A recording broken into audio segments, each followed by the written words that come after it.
मैं 8 महीने की प्रेग्नेंट थी और अपनी डिलीवरी के लिए अपने मायके गई थी। माँ ने मुझे फोन पर बताया, घर के पीछे की तरफ जो खाली जमीन थी ना, वहां पर एक नया कमरा बनवा लिया है। इतने सालों के बाद जैसे ही अपने घर में कदम रखा, कुछ अलग सा लगा। माँ, ये घर के पीछे की तरफ नया कमरा बनवाने की क्या जरूरत थी? अरे बेटा, घर के पीछे दूर दूर तक खाली जमीन है। तेरे पापा को कई दिनों से लग रहा था कि यहाँ पर एक कमरा बनवा लेंगे तो ताजा हवा मिल जाया करेगी। अब तो ये सब छोड़ और चल जल्दी से दूध पी ले। माँ, मैं थोड़ी देर में पी लूंगी, आप सो जाओ।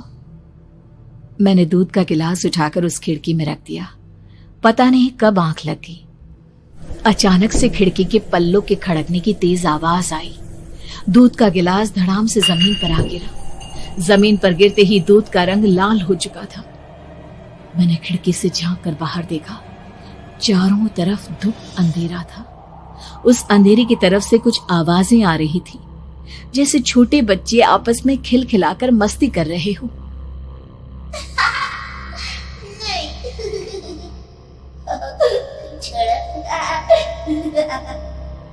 इतनी रात को इतने घनघोर अंधेरे में बच्चों की आवाज कैसे आ रही है? घड़ी में वक्त देखा तो ठीक 12 बजे थे। देखकर मैं सन्न रह गई। बुरी आत्माओं और भूतों की कई कहानियां मैं सुन चुकी थी।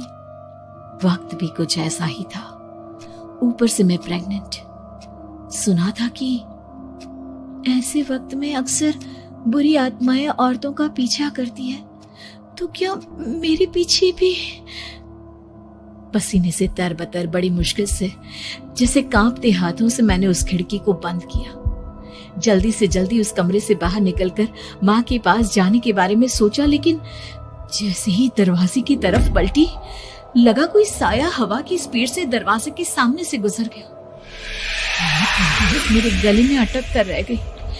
मैं जोर से चीख कर माँ को बुलाना चाहती थी, लेकिन वो आवाज खुद मेरे कानों तक नहीं पहुंच पा रही थी। तो माँ तक कैसे पहुंचती? खिड़की के पल्ले एक बार फिर तेज हवा के झोंके से धड़ाम करके खुल गया और पूरी ताकत से मैं चीख पड़ी। जानती थी मेरी चीख की आवाज सुनकर कुछ ही सेकंड में माँ वहां पहुंच जाएगी, लेकिन ऐसा कुछ हुआ ही नहीं। मेरा कलेजा डर के मारे फटा जा रहा था। आखिर माँ ने मेरी आवाज क्यों नहीं सुनी? इतनी गहरी नींद में तो माँ कभी नहीं सोती। ठीक पीछे खुली हुई वो खिड़की। मुझ में इतनी ताकत नहीं बची थी कि मैं पलटकर उस तरफ देख भी सकूं। हवा का एक सनसनाता हुआ झोंका उसी वक्त मेरे कानों से आकर टकराया। लगा जैसे किसी ने दबी हुई आवाज में धीरे से मुझसे कहा, चली जाओ यहां से। मैंने दोनों हाथ अपने कानों पर रख लिए और एक बार फिर ताकत लगाकर जोर से चीखने की कोशिश की। माँ! पापा! मेरी आवाज उस कमरे की दीवारों से टकराकर वापस मुझे ही सुनाई दे रही थी। जितनी ताकत के साथ मैंने चीखने की कोशिश की थी, कुछ ही देर बाद उससे कहीं ज्यादा तेज और दर्दनाक चीख मुझे सुनाई देने लगी। ये आवाज ठीक मेरे पीछे खिड़की से आ रही थी। वो आवाज मेरे कानों में पिघलते हुए लोहे की तरह गिर रही थी। उन आवाजों में हैवानियत थी। वो आवाजें किसी इंसान की नहीं है, इतना मैं समझ चुकी थी। कांप रहे हाथों से मैंने अंधेरे में कुछ ढूंढने की कोशिश की। तभी अचानक मेरा हाथ बेड पर रखी टॉर्च पर पड़ा। किसी तरह ताकत लगाकर टॉर्च का बटन ऑन किया, लेकिन ये क्या?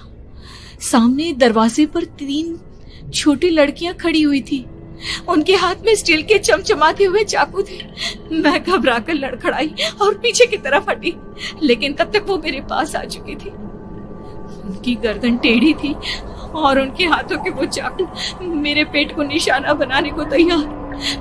मैं जोर से चीखी, नहीं, छोड़ दो मेरे बच्चे को, मत मारो, मत मारो, छोड़ दो मेरे बच्चे को।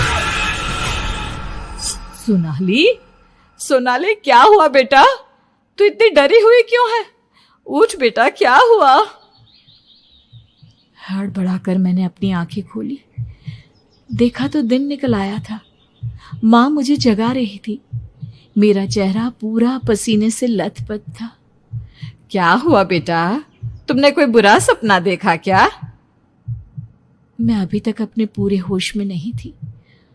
वो मेरे बच्चे को मार देगी माँ, वो लड़की मेरे बच्चे को। मैंने घबराकर अपने पेट को छुआ। सब कुछ ठीक था, और वो दूध जो रात को यहाँ पर गिर गया था, उसका रंग लाल हो गया था। माँ ने हंसते हुए दूध का गिलास मुझे दिखाया। तुमने दूध पिया ही नहीं, पूरा का पूरा ऐसे ही रखा हुआ है। तुमसे कहा था ना सोनाली, सेहत के लिए लापरवाही ठीक नहीं बेटा। लेकिन मैंने तो सब कुछ अपनी खुली आंखों से देखा था। ये सपना कैसे हो सकता है?